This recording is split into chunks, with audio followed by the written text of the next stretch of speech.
Hey Raghunath, tell everyone about our Patreon community. Sure, Kaustubha. The Wisdom of the Sages Patreon community is an incredible online yoga resource. If you like the type of yoga wisdom and culture we share on the show, then our Patreon community is a great next step. This is a listener-supported podcast, and any level of sponsorship will unlock a wide range of live and archived classes, talks, and even workshops. Raghunath teaches, I teach, and we have a host of other excellent teachers on topics ranging from yoga philosophy, asana classes, storytelling, Ayurveda, kirtan, cooking, meditation, and a lot more. We even have an incredible online Bhakti 12-step recovery group.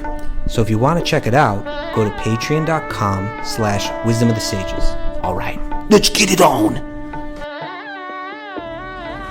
Om Namo Bhagavate Vasudevaya. Om Namo Bhagavate Vasudevaya. Om Namo Bhagavate Vasudevaya.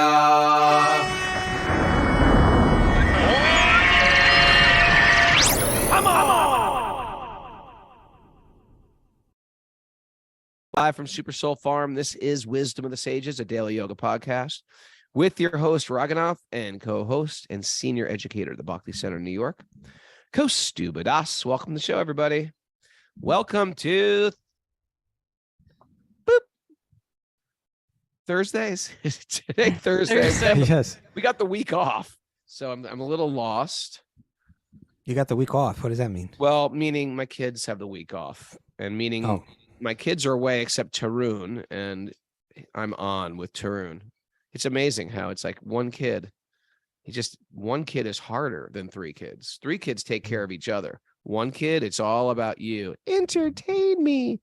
So if I want any work done, it's sort of like I have to like throw him to the vultures. Like, okay, you can watch a movie. Okay, you can play a little game. Okay, you can, a little video game. Anything to, it stinks because it's like it's either all or nothing. So I tried everything. I was like, here's a puzzle. Make a puzzle. No, I don't want to make you make a puzzle with me. That's where I'm at. That's where I need Karuna here, 9 years old from Lebanon here. You can babysit for a 9-year-old. Is that okay, Karuna? Can you do that? Give me a thumbs up. All right, cool. Hiring Karuna. But we are reading to him. I bought him a bunch of comic books in India. We're reading to him. Yeah. How are you, Kaustubha? How's Mayapur? It's beautiful every day here, Raghunath. What can I say? Tell me what you did. I went to the Sri Advaita Juice Hut in the morning after the morning program. Got started that way. That's adorable, by the way. The Sri Advaita Juice Hut.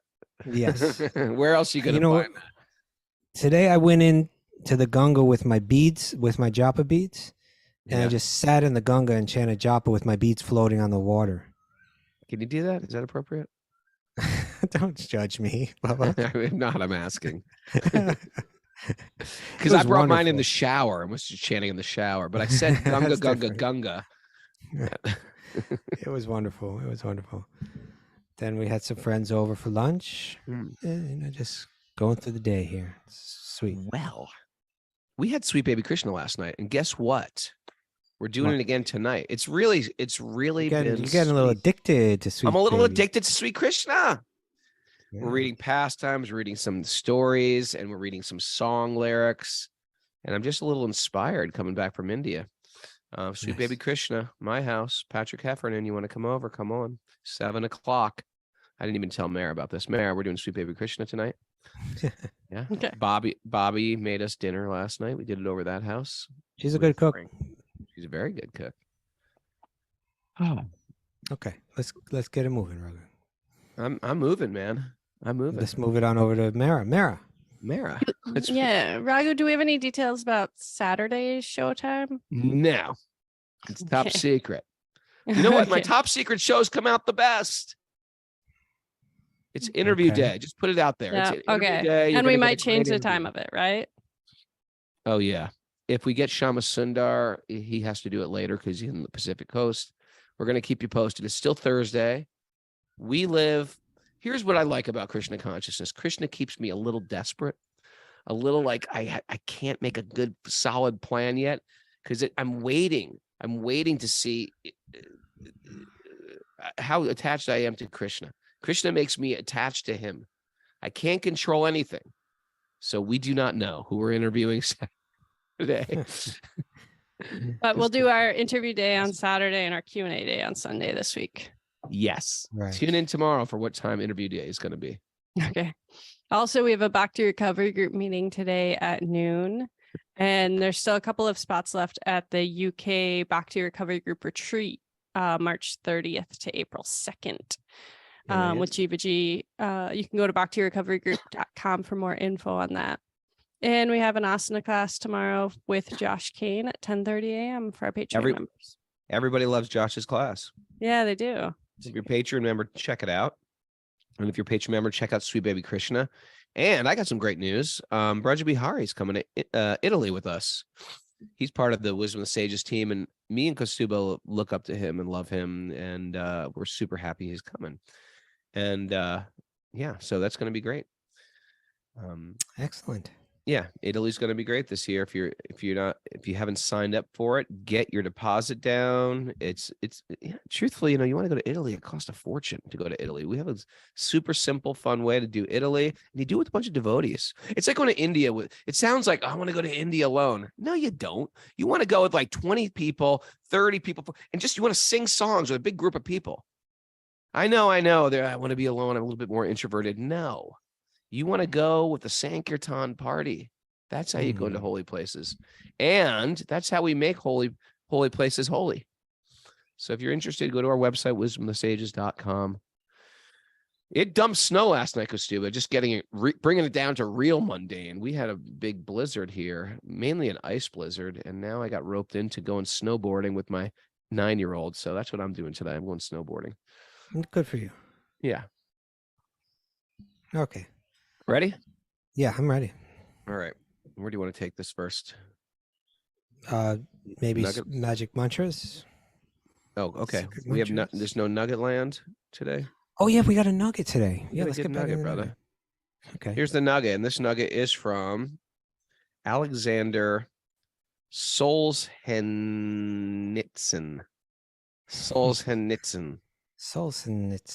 You got a bio from him? Yeah, Aleksandr Solzhenitsyn. He was a Russian novelist, a prominent Soviet dissident, an outspoken critic of communism, and helped to raise global awareness of political repression in the Soviet Union, in particular, the Gulag system.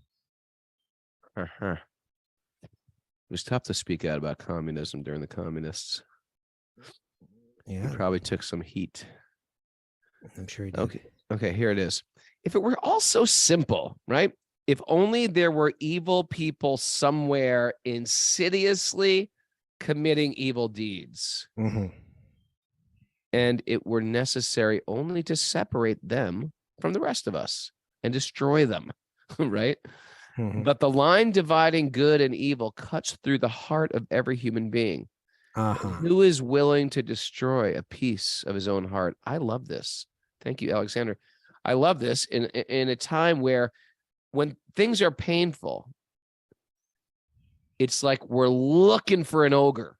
We're looking for an ogre to slay, to crucify, to hate.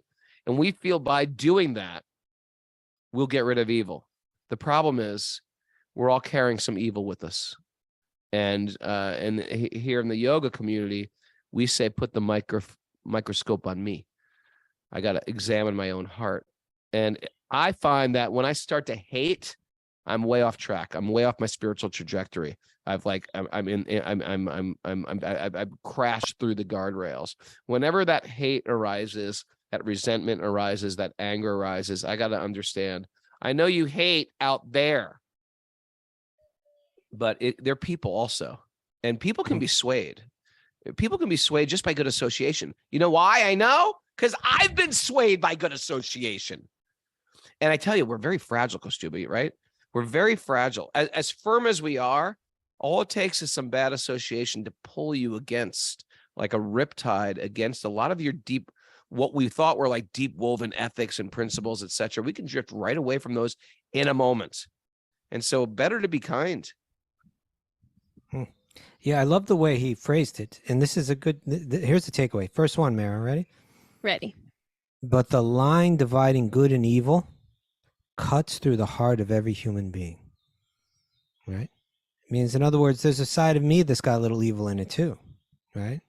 Some good, some evil, you know, and who is willing to destroy a piece of their own heart? Right? But that's kind of what you have to do. You kind of, you know, Bhakti Yoga means kind of like rooting out one's own lower nature, rooting out one's whatever animosity one has in there, you know, finding it and kind of like reflecting on, you know, what is it? Why do I continue to hold these resentments, right? As if they do me any good, as if they're fully based on truth, right? As if there's, yeah, go ahead. Go. Well, no, I was just, you. Okay. Yesterday I was telling that story about Valmiki and how he cursed the hunter who shot the cranes.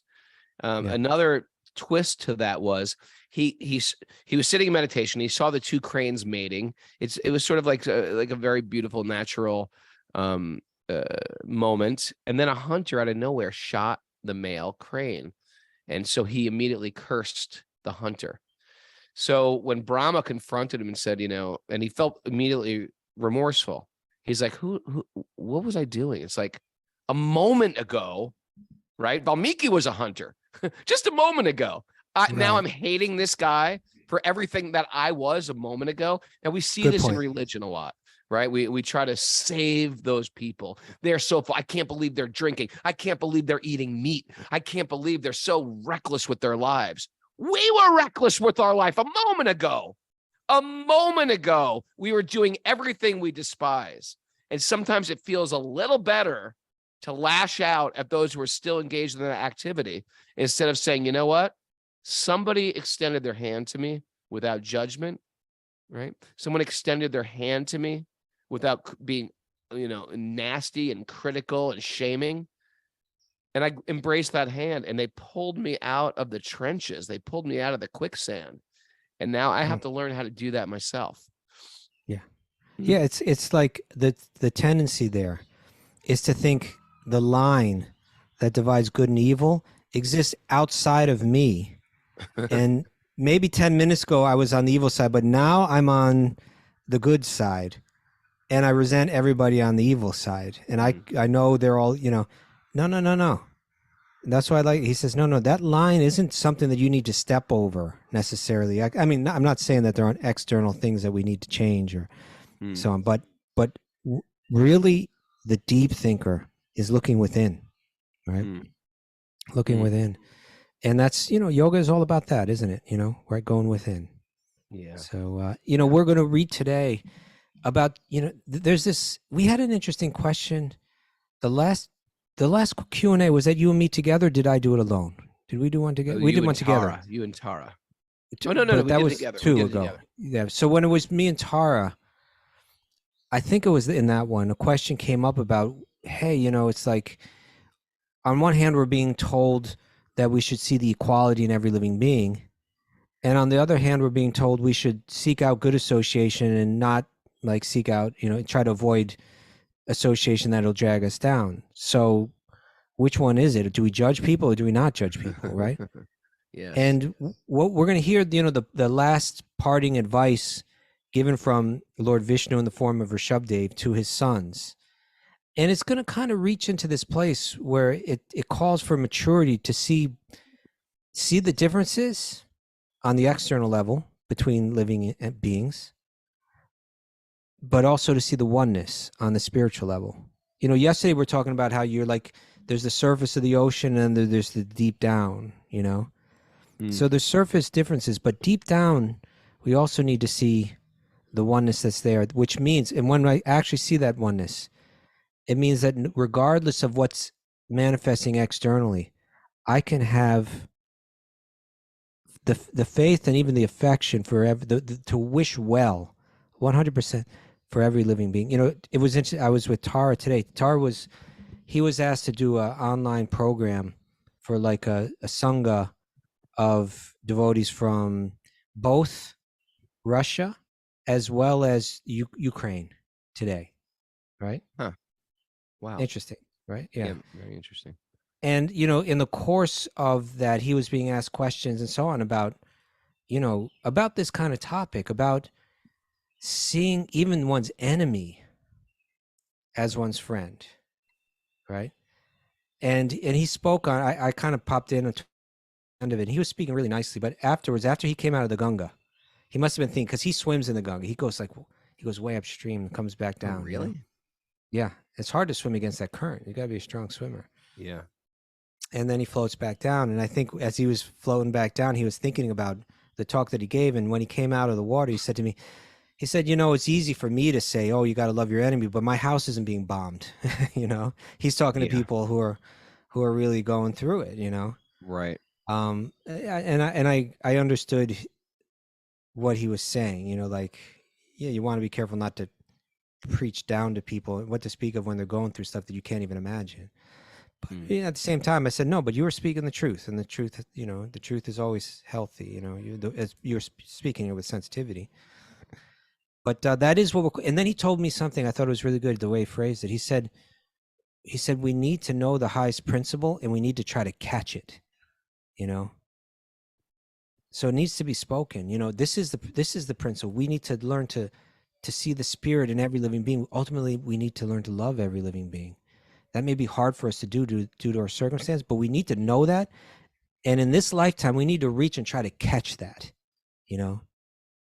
Otherwise, we're not free. You know, we're not situated in truth, and we become controlled by the material energy. We don't have to be the lawyer, judge, and jury to everybody we meet. We have to be like the mailman.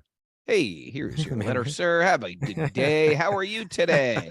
You know what I mean? We don't have to be like, Your Honor, this man is completely like, look at the way he lives. He'll be condemned. You know, it doesn't help us. It doesn't help us. And I know this because devotees have extended their hand to me, and it's very easy to criticize me. You just hang out with me for an hour. You'll get a laundry list of things that you can criticize. Mara, right? Tell something. Prabhu. Come on. I don't see any. She's just very tolerant. She's very tolerant. This is the thing about devotees. They tolerate your shortcomings and dig into your goodness. They dig into your greatness. It's hard to believe that your biggest enemy has some greatness. And sometimes it's just got to be milked out of them. Just come on, get it out. And you got to assist them. And you don't assist them by keep on pointing out their shortcomings. That reinforces them. You have to actually overlook their shortcomings and go right in. And that is the expert friend, the expert parent, the expert guru or teacher. It is the one who can overlook the shortcomings, go right in and extract that good and let them let go of the bad. Matter of fact, if you become a mirror of all these good qualities, then they will see in front of themselves. They'll make the choices themselves to change. Love it. Okay. Love it. Love it. Carry on my wayward son. There's no need to go there. There's no need. There'll be peace when you are done. I don't even know what that's got to do with this. No, that was my point. It has nothing to do with this. Nothing at all. Nothing at all. Okay. Oh, I guess carry on like we're going to the next phase of the show. Yes, that's what I was thinking. Okay. Thank you. All right. Man, without Mara here, I'm supposed to open database myself?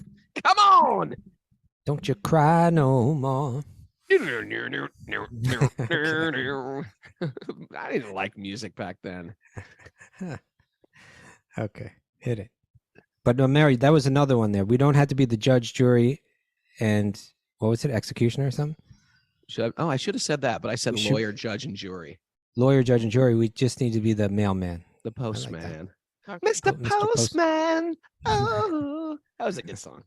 Mr. Postman. Neil Sedaka. Was that okay? Hit it. I think he wrote it. Narayanam namaskrityanam chaiva narottamam devim saraswatim vyasam tatujayam mudiriyat.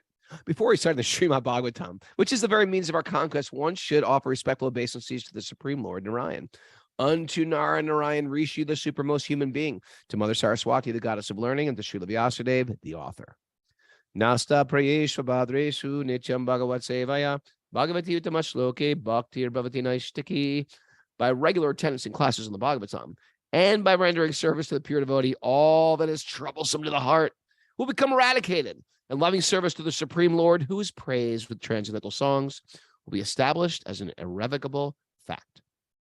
Om Jnana Timirandasya Jnananjana Shalakaya Chakshurun Midatam Nena Tasmai Shri Gurave Namaha. I was born in the darkness of ignorance, and my teachers are opening my eyes with the torchlight of knowledge. I offer my obeisances at their lotus feet. You know, I love giving class here, but I think if I ever gave class in the temple, after doing so many, almost 1,000 Wisdom of the Sages shows, I think I would break into a song. Don't ever let me give Bhagavatam in the temple. It just will not be appropriate.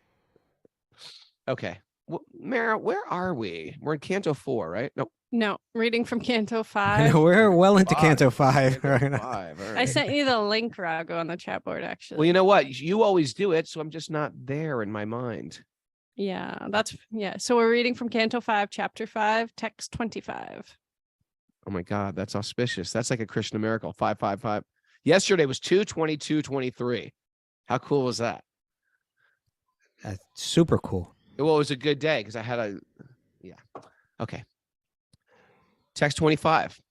This is Lord Rishabhadev speaking. I am fully opulent, almighty, and superior to Lord Brahma and Indra, the king of the heavenly planets. I'm also the bestower of all happiness obtained in the heavenly kingdom and by liberation. Nonetheless, the Brahmanas do not seek material comforts from me. They are very pure and do not want to possess anything. They simply engage in my devotional service. What is the need of their asking for material benefits from anyone else? My dear sons, you should not. Hold on. Let's spend just a bit of time with this verse here. This was the verse where he wrapped up talking about the glorification of the Brahmanas, right? Important point, because he's trying to say that your future leaders, you need to recognize, be open to, let's say, honoring and learning from virtuous people, right? Society just goes, what do they call it? To hell in a handbag, basket hell or something? Hell in a basket, hell in handbag, handbasket or something. You go to, everything falls apart. Everything gets, not only falls apart, not only becomes more dissatisfying, not only just squeezes the juice out of everyone, but people get really hurt if society isn't run by people that are virtuous, if society isn't run by people that are cool-headed enough to see truth, to always come from a place of compassion and so on. So he's saying those virtuous people, the Brahmanas, and here he's giving deeper clues. He's not talking about just any Brahmana, but he's saying the Brahmanas and the Vaishnavas. He's saying we need to hear from them. And that's where we're talking about seeing the differences, right? On one hand, we want to see the sameness in everyone, but we also have to have the discrimination to recognize who's truly virtuous, deeply virtuous, not just internally covered, but externally manifesting it through their body, through their words, through even deep within their mind. We need to be directed by them. Although this is like a very fantastic story, the Supreme Lord is talking to these 100 sons, and they're all like going to be leaders and politicians, so to speak, or kings, or you can take this home very easily, because even if you're not going to be a politician, a leader, we have some domain. And within that domain, sure, we have to be careful who our teachers are. We have to be careful who our counsel is, right? We have to be careful who our ministers, so to speak, are. Be very, very careful who you hear from, who's teaching you what normal is, right? Because, and sometimes people say, well, I don't have any teachers, I'm just working. Guess what? Anytime we're consuming media, they're teaching us. They're teaching us language. They're teaching us how to behave. They're teaching us ethics, right? If you watch The Sopranos all day, right? It's not exactly Brahminical. It's not like a Brahminical show, The Sopranos. It's not the most Brahminical show. I don't think so. But I'm just saying, I know that if I watch a mob movie, I'm acting like a mobster after the movie. I'm walking around with like a gait of a mobster. You know, I'm finished. You're finished. You know, it's like you pick up cues from characters, even comical characters, or you know, anything. You pick up cues, and so. But if you are in some type of practice, and literally, truthfully, any type of practice, Yeah. the teacher, you leave yourself wide open to hear and receive from that teacher. What to speak of a spiritual teacher. And that's why even the choosing of a guru or a community is very, very important, because they're crafting your consciousness, whether we know it or not, because we're opening ourselves up, we're making ourselves vulnerable, and then we're hearing. Careful who your teachers are. Yeah. It's right. So he's on the one hand here in the next verse, he's going to flip it. But in this verse, he's highlighting the need to recognize the virtuous, the need for discernment, making distinctions in different people. Mm-hmm. He's speaking about the Brahmanas. Specifically, he's speaking about the Vaisnava Brahmanas, because he uses this term. I don't know if you caught this. It's in the Sanskrit, Raghunath. Akiñcanānām, mayi, bhakti-bhājām. Akiñcana, right? Akiñcana, without material desire. Yeah, someone kinchana, like I think kinchana means like possessing anything almost, and akiñcana means like I have no possessions, I have no desire to possess anything. I'm free from wanting to be the possessor, right? Akiñcana. Sometimes the great devotees are called akiñcana. Akiñcana, right? Or nishkinchana. Nishkinchana, or no wants of this world. Yeah. So it says, akiñcanānām mayi bhakti-bhājām. They don't want to possess anything of this world. They simply engage in my devotional service, mayi bhakti-bhājām. Right. So it's saying this is the quality of the most virtuous person, that it's clear in their minds that I'm not deriving my happiness from external things. I'm deriving my happiness through service. Once a person has that, realizes that deeply, that person can change hearts, can change minds, can change the world. It's like, because they're coming from a place of complete purity. It's a very, very special thing, and even, again, I'm staying here with my friend Tara, Tara is an example of this kind of thing. I would love to be with you guys right now. I'd love to just hang out I with told you guys. to come. I told you to come. You didn't come. He did tell me to come. I know I got kids. Well, I mean, you could have still come here and spent some time with us. I should have. Anyway, next year we'll do it. Next year we're going to do it. You and me wrestling in Mayapur. But this is chanting in the Ganga together with our beads. Okay. All right, with our beads, without judging one another. Splashing each other, laughing. Okay. Holding each other by the, dunking each other. Yeah, we're not Eating rubbing each other mud or Mahaprasad. coconut oil over each other. Okay, don't even go there. All right, so giggling over here. Holding pinkies in the Ganga.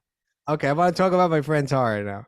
So he's got a nice little home here, right, in Mayapur. He's got a great home. I love his home. And what he does was he uses it to serve people. Like today, we had some guests over, right? Yeah. Beautiful people from Argentina. Hemalata Radha. Oh man, they're there too. Yeah, they came over. We had a great time. Tara's serving us all prasadam, right? He's feeding us all, right? And then at the end, he's being sweet to the guests and making them feel comfortable and happy and at home. And at the end, when he had to go, I said, hey, and Tara, he takes care of the voice. If you need anything in Mayapur, if you need a taxi, if you need help finding something, he's the guy to talk to. Hey, there's 3 people from our group that really we want to go to Mayapur. We have nowhere to go. I put him in contact with Tara. He made all arrangements for them. See? Just like, because he wants to render service to me, he's taking such good care of them. It is very sweet, this man. So this is what I'm talking about when we say, akiñcanānām mayi bhakti-bhājām. He's like, this is what I want to do with my life. I want to serve people. I want to serve the Vaishnavas. I want to serve the Bhakti Yogis. And so when I said that, which was a little presumptuous for me to say, right? Hey, you need anything? Talk to this guy right here. He didn't miss a beat. He kicked in. I've lived here this many years. I know that if you need anything, please don't hesitate. Reach out to me. I'd be happy to help you.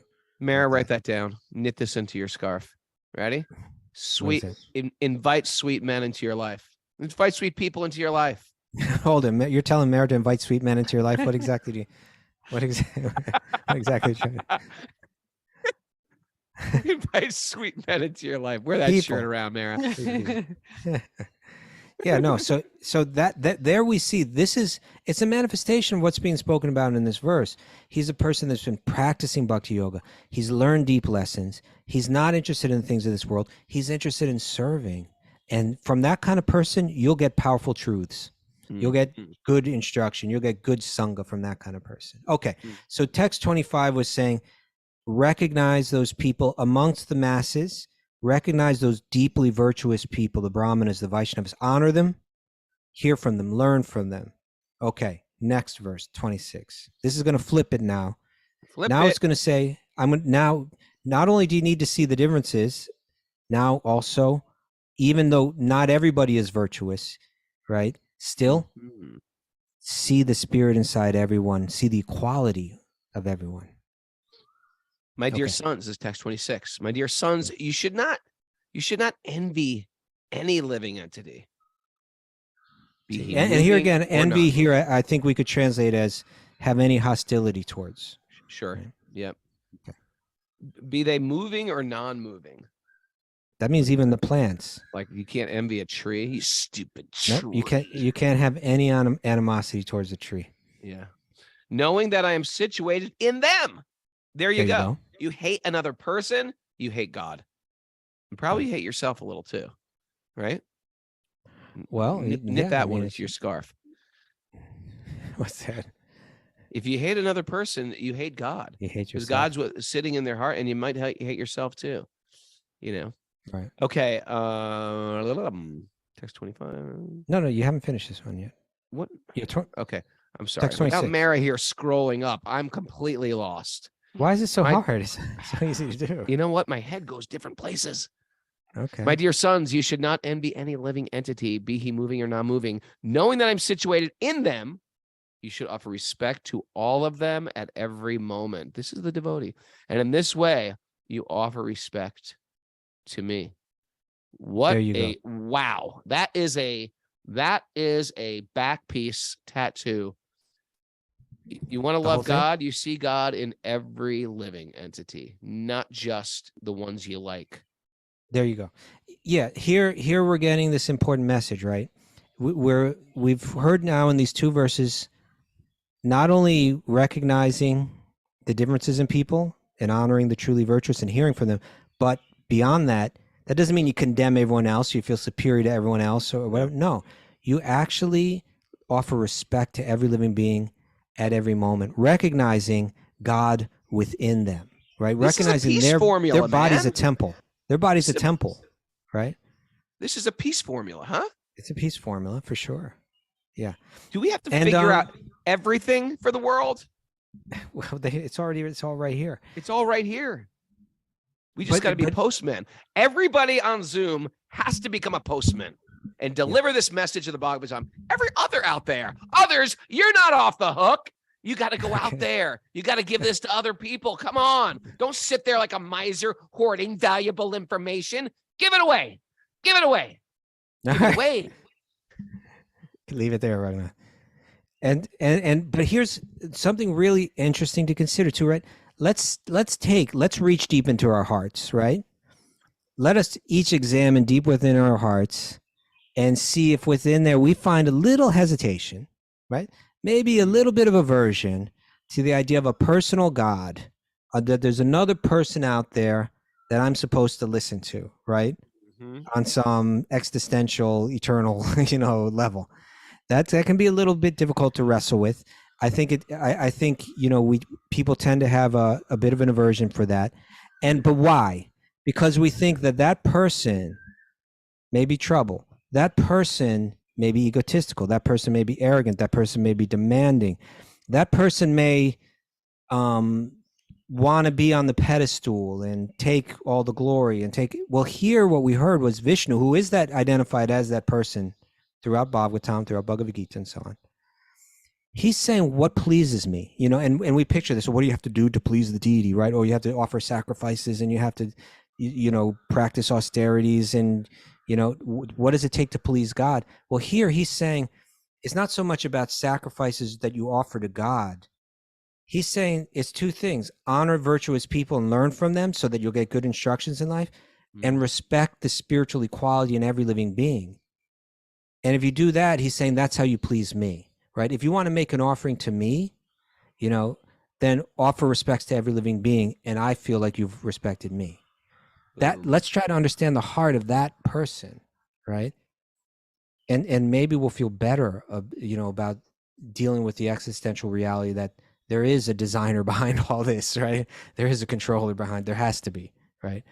That's the essence, brother. That's the essence. You want to read the commentary? It's a pretty good one. Of 20, what number are we on? 26? 6. Yeah. 26. Here's a commentary of 26. Ready?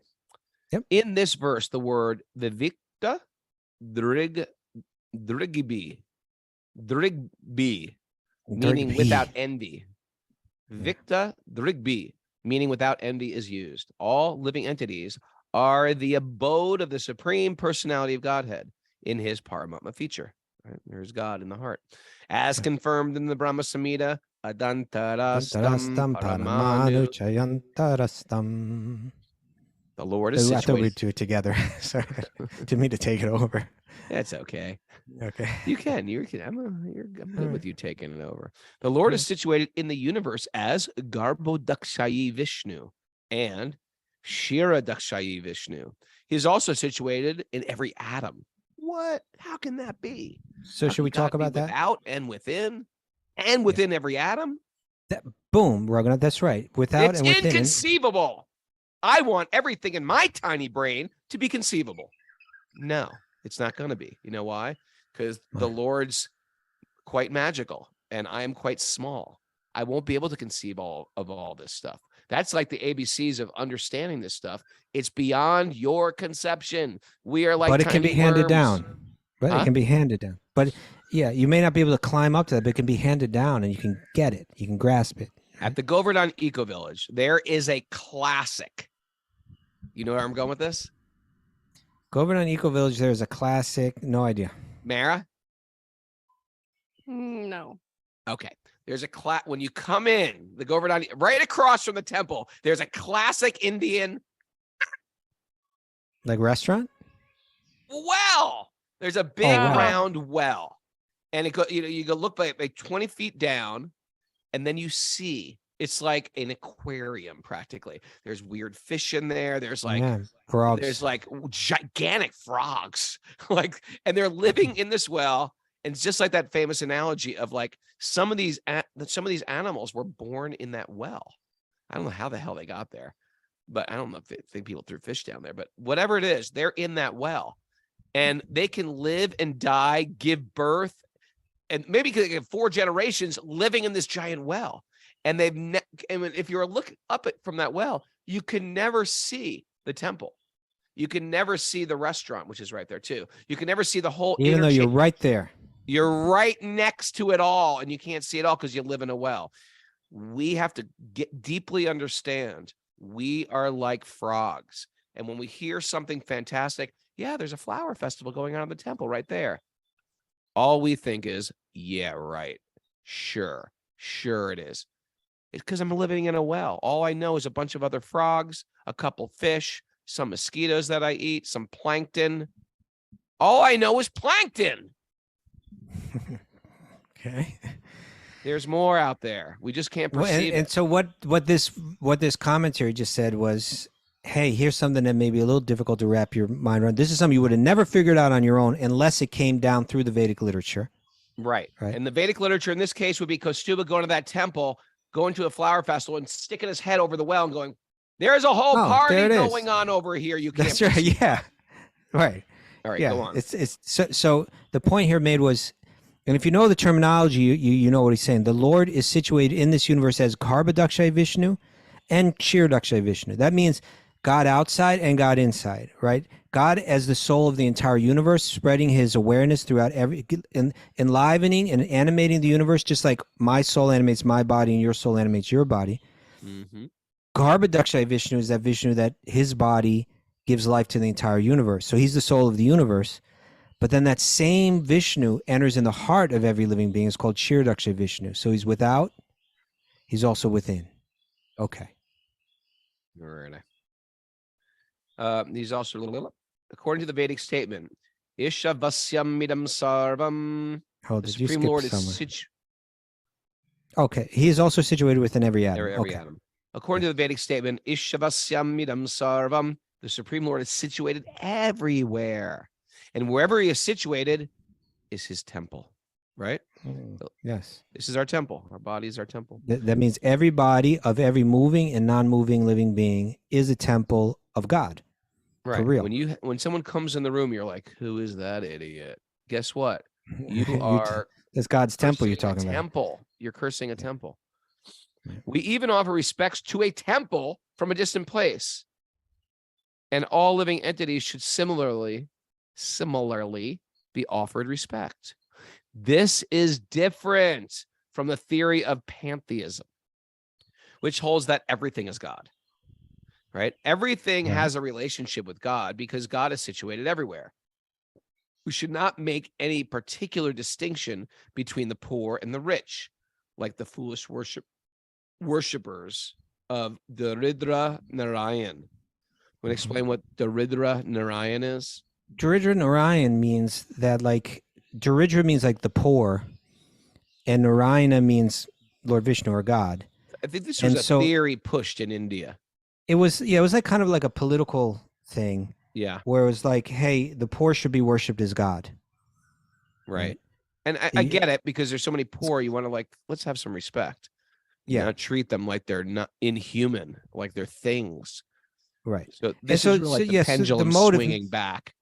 Yeah, the motive may have been good behind it, but really the fact is we see God within every living being. It's not that every living being is God, but that God is within every living being, both rich and poor. And therefore, every living being, both rich and poor, should be respected, should be honored.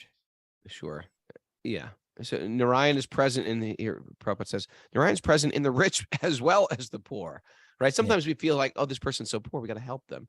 Yeah, that makes sense. But a devotee just doesn't want to help them eat or help them wear warm clothes. A devotee wants to extend that love to bring out the best in those persons, right? Because I could just be feeding a poor man who's a murderer. You know what I mean? If all I care about is their body and not transformation, we're in the transformation business, right? And it's not just like murderers. It's actually, I need to be transformed. I need complete transformation. I need a new set of lenses to see the world. So the idea of, well, we're just going to take care of the poor because there's God in the poor. It's a nice sentiment. It was a political sentiment, but these political sentiments always fall short. The real sentiment is taught right here. Our real vision is right here in the Bhagavatam. Doesn't matter if they're rich or poor.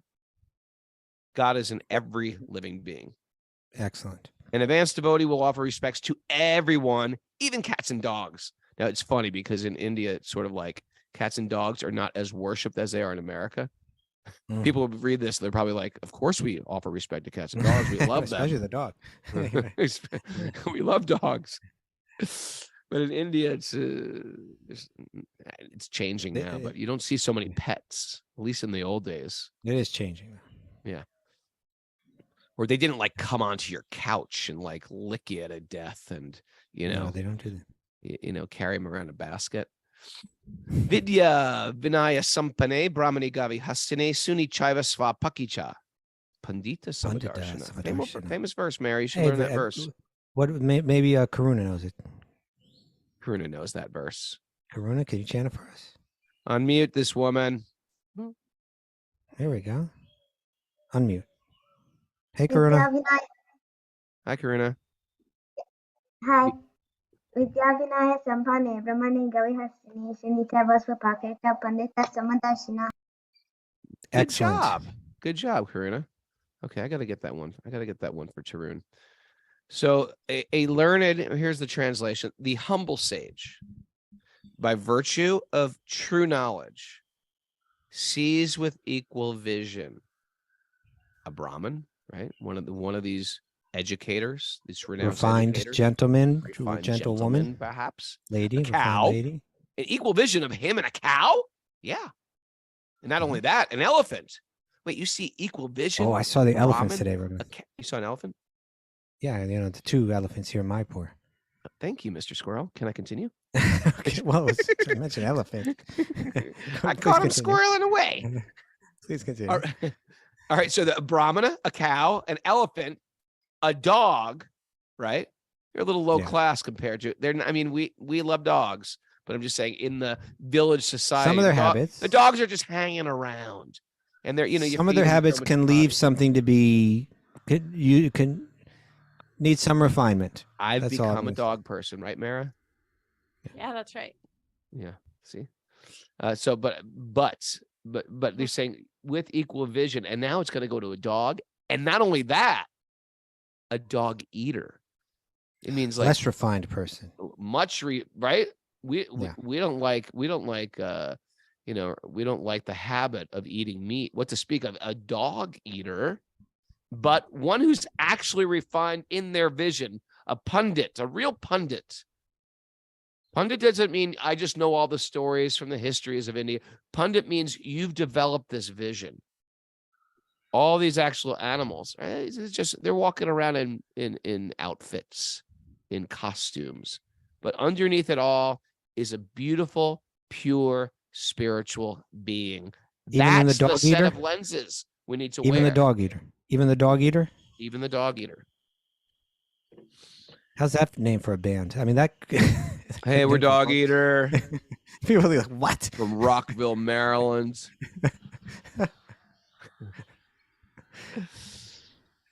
Oh, that was Okay, pretty continue, good. That was a pretty please. good one. Yeah, so walk the dog.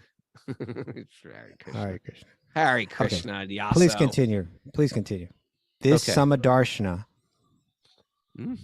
So this this sama, right, sameness, darshan, to see, this samadarshana, equal vision, should not be mistaken to mean that the individual is the same as the Supreme Lord. Okay. They're always distinct. Every individual person is different from the Supreme Lord. It is a mistake to equate the individual living entity with the Supreme Lord on the plea of vivikta drik, samadrik. Well, must be another thing. The Lord is always in an exalted position, even though he agrees to live everywhere. Srila Madhvacharya, right, he was a great saint, quoting the Padma Purana states, vivikta dristi jivanam dishnayat. What? I assume the Vivikta Dristi it's meaning equal vision. It's something similar to Samadarshana, like Samadrik, equal Right. Dristi, So basically, the first point was all these living entities, no matter what they're how they're behaving, or the beautiful body of a cow or a junkyard dog, or a guy eating a junkyard dog. Ultimately, they're all the same, but don't confuse them to be the same as Vishnu. Right. One who has Okay. clear vision and who is devoid of envy can see that the Supreme Lord is separate from all living entities, although he is situated in every living entity. Okay. Seeing the oneness, also seeing the difference. Madhvacharya continues. Here's what Madhvacharya says. One who sees the living entity and the Supreme Lord as always distinct is very dear to the Lord. Okay. You want to So become dear to the Lord? That's how you can do it. Yeah, that's a quote from Padma Purana. One who And preaches that the living entities are separate from the Supreme Lord is very dear to Lord Vishnu. That's also from Padma Purana. This is from the Padma. Yeah, they're both from the Padma Purana. So the significance of those statements are sometimes in the name of equal vision, people are saying that we are all God. Right. Yeah. Here's being saying, no, don't swing the pendulum this way and that way. Recognize we're made of the energy of God. Therefore, every living entity should be honored, but we're not God. Otherwise, why are we suffering so much? How do we get ourselves in this ridiculous position? If you're Right. God, right? What kind of God makes stupid choices like that? What Right. what type of God eats that much peanut butter at 10:30 at night? Come on. God doesn't do that. God is like doesn't do beyond that that, stuff. right? Yeah. Okay. So again, this whole theme is calling for us to have maturity, right? to not swing your pendulum all the way to one side or all the way to the other side. Rather hear it, look at it, recognize every living body as a temple of both God and temple of the soul, right? Honor every living being, but also recognize, there's a oneness in us, that we're all made of spiritual energy, but there's differences. We're all individuals. Our external behavior is manifesting differently. That has to be considered in choices that we make. And we're also separate from God. God's another living being, and that should be understood too. There's a root to this plant, and if you don't learn how to put the water on the root, you're not going to be able to care for the plant very well, right? Then the plant doesn't do well. So balance it all out. Have the maturity to see both the differences on the external level and the oneness on the spiritual level. Bathe in the Ganga while chanting japa. And it's good stuff, Raghunath. We'll do it together. I know. We'll do it together. Splash. Mara, I think that's it. You got anything for us? Any takeaways? Yeah, I got some good takeaways today. Yeah. Excellent. What you got, Mara?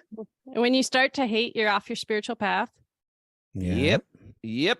You are. Put the microscope on me. Mm-hmm. Oh, yeah. The line dividing good and evil cuts through the heart of everyone. Oh. All right. Bhakti Yoga means rooting out one's animosity. Okay. Whoa. Who said that? That was good. Who say that? Maybe. Yeah, he did. Good one. Thank you.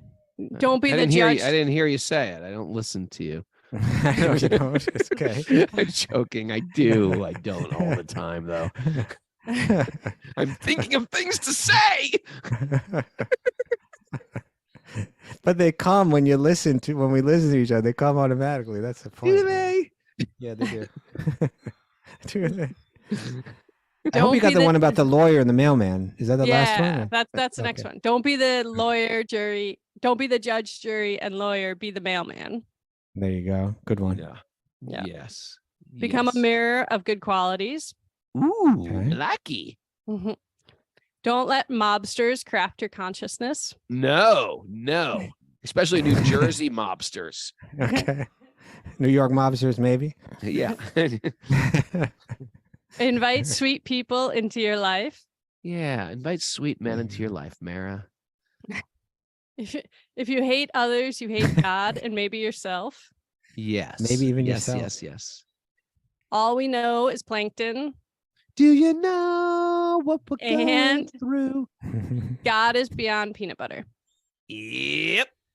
Sure is. You didn't say that. And look at that music just coming right on in, man. Oh, Nice. Mara, that was a smooth transition. transition. Spinning. Now Nice you're actually transition. spinning the dials.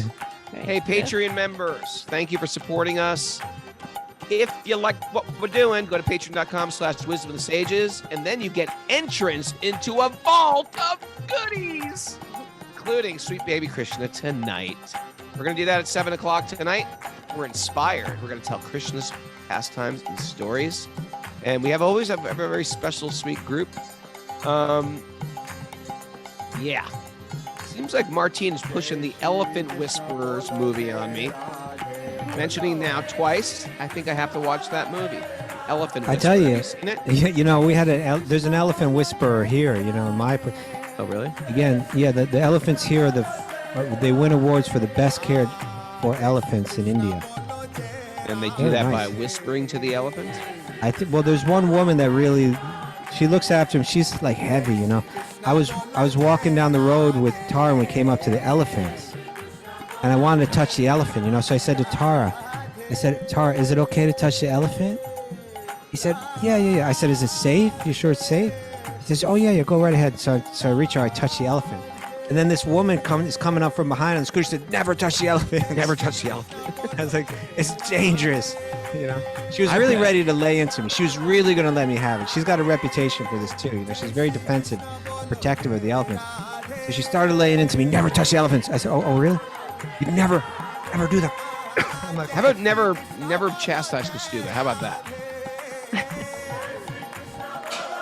Look at this. There we go. There's Raghu snowboarding. Crafted by Maturananda. Thanks, Maturananda. Making my dreams a reality.